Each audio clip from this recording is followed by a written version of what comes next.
Com base no disposto na Lei 8.213 de 91, que trata dos planos de benefícios da Previdência Social e da outras providências, julgue os itens seguintes. Questão número 111. Não é considerada doença do trabalho a doença endêmica adquirida por segurado habitante de região em que ela se desenvolva, mesmo que essa doença seja resultante de contato direto determinado pela natureza do trabalho.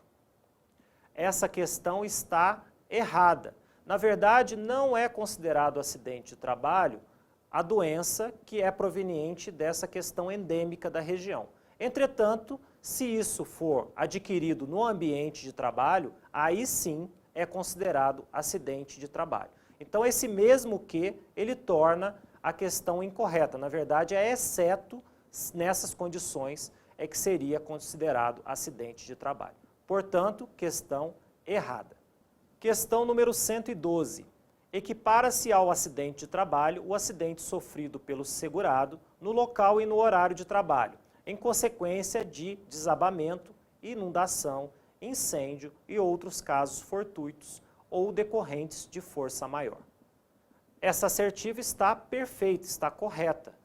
Mesmo que não seja decorrente do trabalho, na verdade o segurado está no trabalho quando ocorrem essas situações. Então, em função disso, é considerado sim acidente do trabalho. Questão número 113.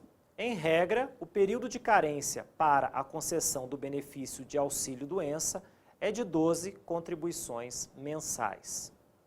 Uma questão que vimos bastante no nosso curso.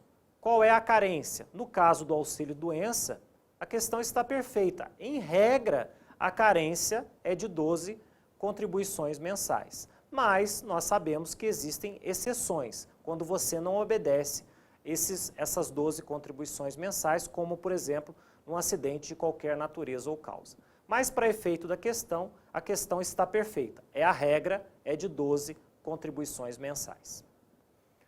Questão número 114. Os princípios que regem a Previdência Social incluem a uniformidade e a equivalência dos benefícios e serviços prestados às populações urbanas e rurais.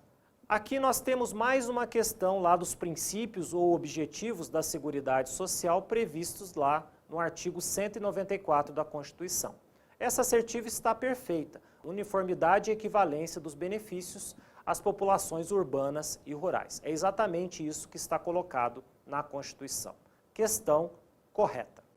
Questão número 115. Compõe o Conselho Nacional de Previdência Social representantes do governo federal e da sociedade civil, a qual é representada por aposentados, pensionistas, trabalhadores em atividade e empregadores.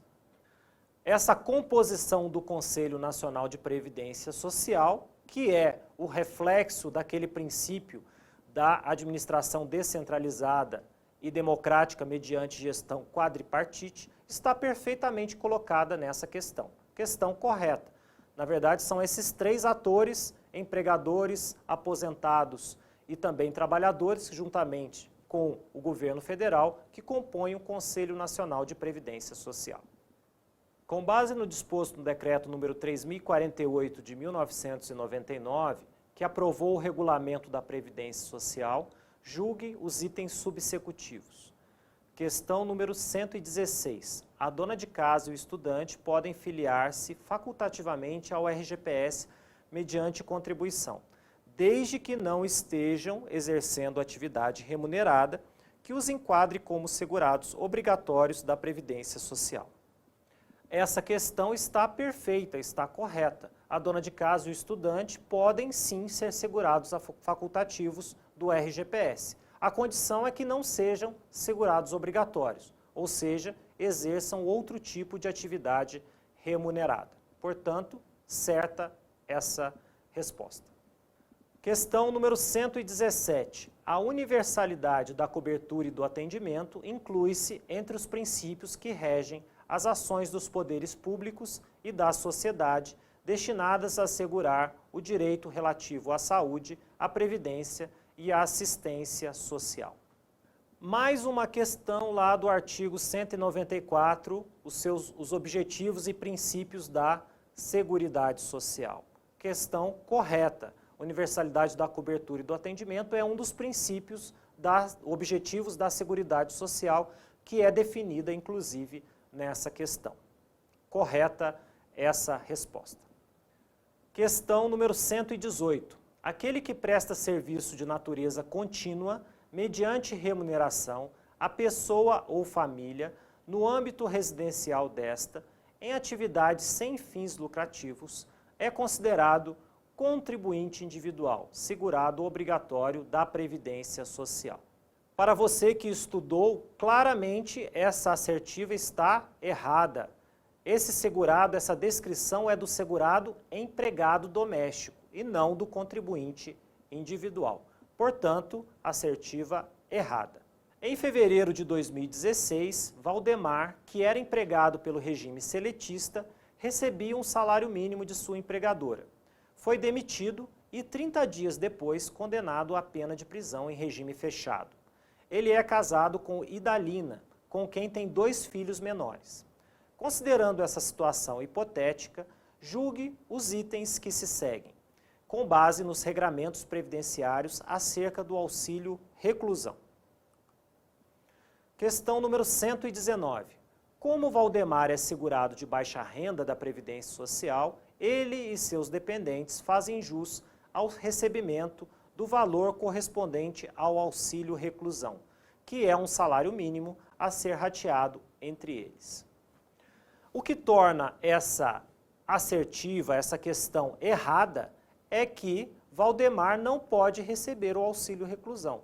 Esse é um benefício devido aos seus dependentes. Assim, ele é rateado entre Idalina e seus filhos, não entre Valdemar e seus dependentes. Portanto, questão errada.